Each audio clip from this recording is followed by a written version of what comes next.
ஆமாடா லஞ்சுக்கு மேம் அந்த காக்ரோச் ஸ்டோரி மட்டும் சொல்லிட்டு போங்க மேம். காக்ரோச் ஸ்டோரியா? சரி, நான் கேக்குற இந்த அனிமல்ஸ்லாம் நீ பாத்திருக்கியான்னு சொல்லு. டூடு போர்ட் பாத்திருக்கியா? ஐரிஸ் எல்க் பாத்திருக்கியா? Woolly mammoth பாத்திருக்கியா? ஓகே, இதெல்லாம் நானும் பார்த்தது இல்ல. ஏன்னாக்கா இதெல்லாம் இப்ப இல்ல, உலகத்துல எக்ஸ்டிங்க்ட் ஆயிடுச்சு. பட் ஆனா உங்க தாத்தா காலத்துல காக்ரோச்சஸ் இருந்ததா?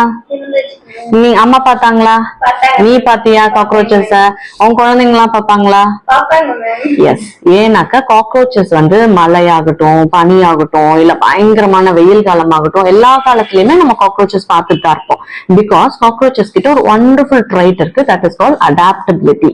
அடாப்டபிலிட்டி இருக்கிறதுனாலதான் சீதோஷ்ண மாற்றங்கள் என்ன வந்தாலுமே காக்ரோச்சஸ் அதுக்கு அடாப்ட் ஆயிட்டு சர்வைவ் ஆகிக்கிட்டே தான் இருக்கு. காலகாலமா காக்ரோச்சஸ் இருந்துகிட்டே தான் இருக்கும். இந்த கேரக்டரை நம்ம அடாப்ட் பண்ணிக்கிட்டோம் அப்படின்னாக்கா நம்ம எங்கேயோ போயிடுவோம். இன்னும் டீடைல்ஸ் தெரிஞ்சுக்கணும் அப்படின்னா ட்ரீட் கேப்ஷன். Take care.